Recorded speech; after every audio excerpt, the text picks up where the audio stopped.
Hello students, मैं Jagdish Meena, assistant professor in chemistry, government PG college Karauli. Student, पिछली क्लासों में हमने 2 क्लास थी। उन दोनों क्लासों में हमने पढ़ा था कि हम किस प्रकार से एक क्रिस्टल के जो फलक है उनके 22 पैरामीटर और मिलर सूचकांकों को एक क्यूबिक क्रिस्टल में किस प्रकार से प्रदर्शित करते। इस क्लास में पढ़ते हैं हम क्रिस्टल में सममिति, कि क्रिस्टल में कौन कौन से सममिति एलिमेंट होते हैं। तो इसमें नंबर 1 पढ़े हम सममिति तल।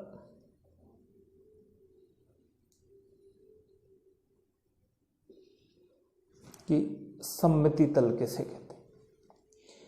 ये जो सममिति तल है, ये किसी भी क्रिस्टल से ऊपर खींचा गया एक ऐसा काल्पनिक तल होता है जो क्रिस्टल को 2 समान भागों में बांटता है, और वो जो बंटने वाले दोनों समान भाग हैं वो एक दूसरे के दर्पण प्रतिबिंब होते हैं।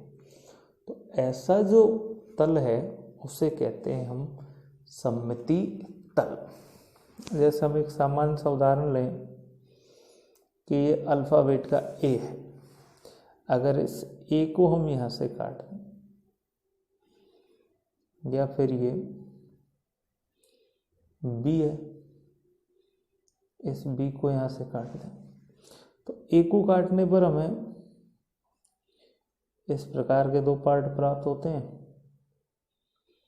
और बी को काटने पर हमें 2 इस प्रकार के पार्ट प्राप्त होते हैं। तो ये दोनों जो पार्ट हैं वो एक दूसरे के दर्पण प्रतिबिंब है। जब इसको हम कांच में देखेंगे तो इस तरह का दिखाई देता है, इसको देखते हैं तो इस तरह का दिखाई देता है।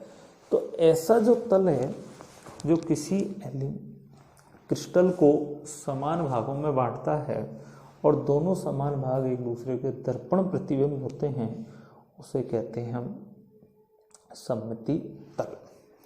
और क्रिस्टलों में 2 प्रकार के सममिति तल पाए जाते हैं।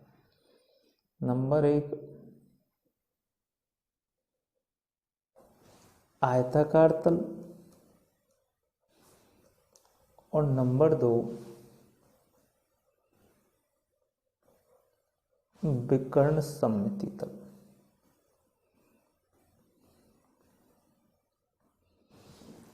दो प्रकार के तल पाए जाते हैं। आयताकार तल, कि ऐसा तल जो क्रिस्टल को 2 आयताकार भागों में बांट देता है, उसे कहते हैं हम आयताकार तल। उसे क्या कहते हैं हम? आयताकार तल। और एक क्रिस्टल में ये 3 होते हैं, कि किसी क्रिस्टल में आयताकार तलों की संख्या कितनी होती है? 3। जैसे हम यदि इन तीनों को बनाते हैं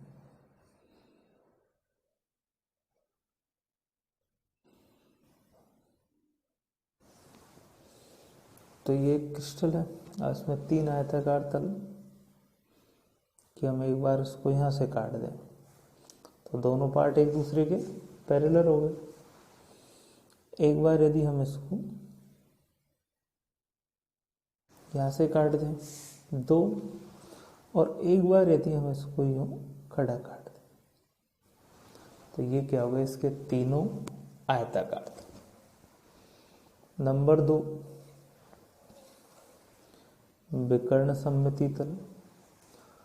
तो घनीय क्रिस्टलों के किनारों को जो मिलाने वाले तल हैं उन्हें हम विकर्ण तल कहते हैं, जो एक दूसरे के किनारों को मिलाते हैं वो विकर्ण तल कहलाते हैं। और इन विकर्ण तलों की संख्या होती है 9। जैसे हम एक उदाहरण लें,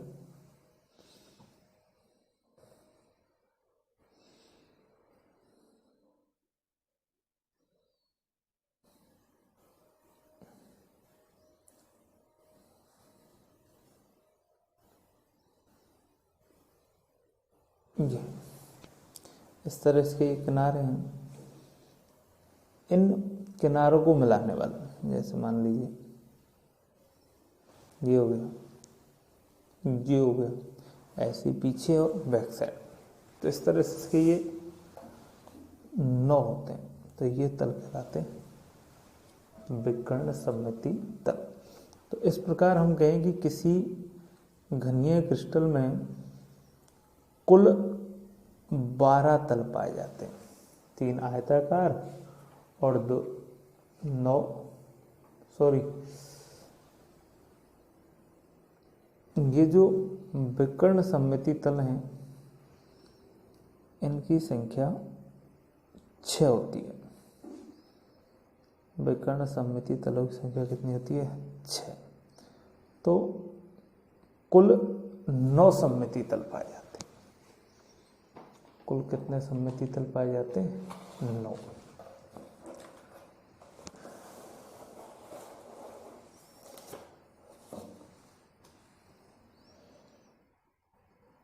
नंबर 2, सममिति केंद्र। ये किसी क्रिस्टल का एक काल्पनिक केंद्र होता है जिससे अणु को काटने पर क्रिस्टल की सतह से दोनों ओर समान दूरी पर एक समान परमाणु उपस्थित होते हैं, उसे कहते हैं हम सममिति केंद्र। जैसे हम इसका साइक्लोहेक्सेन का उदाहरण लें, तो ये साइक्लोहेक्सेन यदि हम सेंटर लें तो इसको हम कहीं से भी काटें, हमें इस सेंटर से एक समान दूरी पर, चाहे इधर जाए या इधर जाए, एक समान दूरी पर एक समान परमाणु प्राप्त होते हैं। तो वो क्या कहलाता है? सममिति केंद्र। और ये केवल एक होता है। अब यदि हम क्रिस्टल में देखते हैं तो मान लीजिए ये एक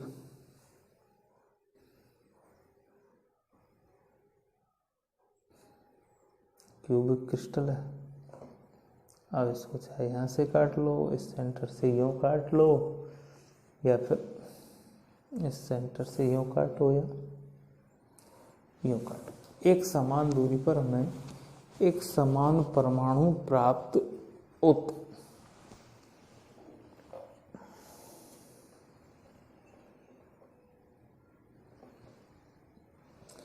नंबर 3 है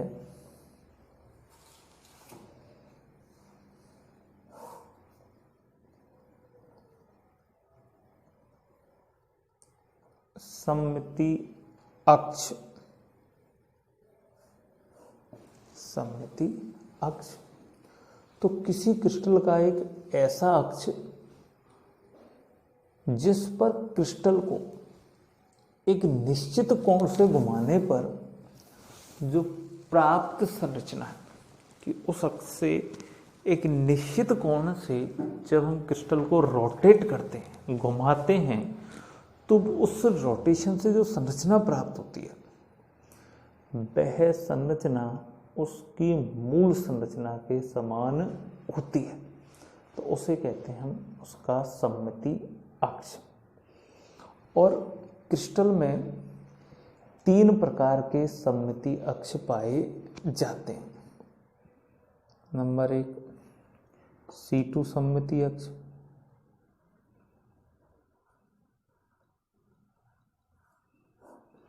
मान लीजिए किसी अक्ष पर अणु को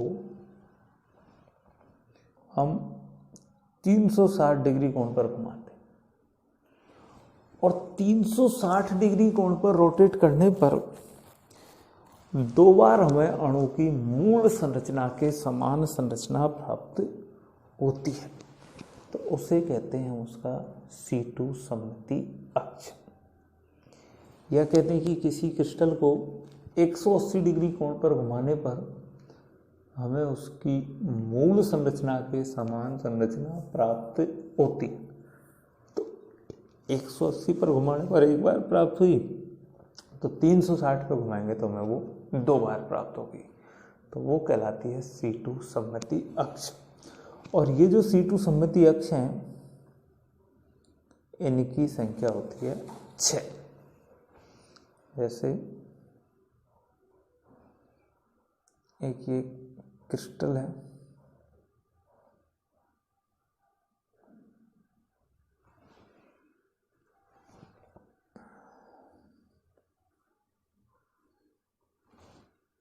अब इसको यदि हम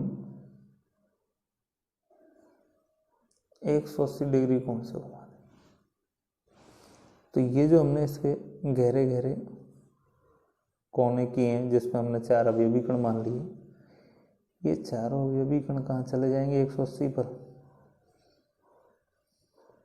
बैक साइड में, यहाँ, और फिर 180 पर घुमाएंगे यहीं से, तो ये वापस कहाँ जाएंगे? फ्रंट में।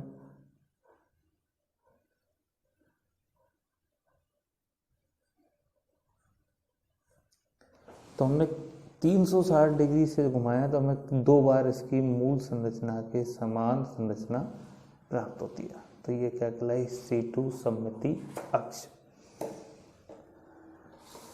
नंबर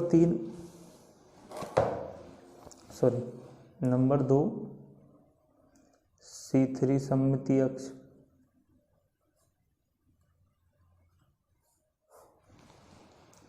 यदि अणु को हम 360 डिग्री कोण से घुमाते हैं और उसकी 3 बार हमें मूल संरचना के समान संरचना दिखाई देती है तो उसे कहते हैं हम C3 सममिति अक्ष। उसी प्रकार C4 सममिति अक्ष। यदि अणु को हम 360 डिग्री कोण से घुमाते हैं और 4 बार हमें उसकी मूल संरचना के समान संरचना दिखाई देती है तो उसे कहते हैं हम C4 सममिति अक्ष। तो इस प्रकार एक ये जो C3 सममिति अक्ष है, ये C3 सममिति अक्ष की जो एक क्यूबिक क्रिस्टल है उसमें संख्या होती है 4, और जो C4 सममिति अक्ष है इनकी संख्या होती है 3। तो इस प्रकार से हम कहें कि इसमें 13 सममिति अक्ष पाई जाती, 6 C2, 4 C3 और 3 C4। तो एक घनीय क्रिस्टल में कुल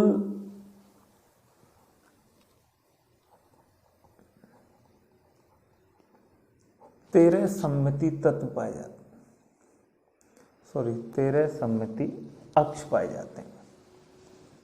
6 + 4 + 3, तो ये तो क्या है? सममिति अक्ष। और यदि सममिति तत्वों की बात करते हैं तो एक घनीय क्रिस्टल में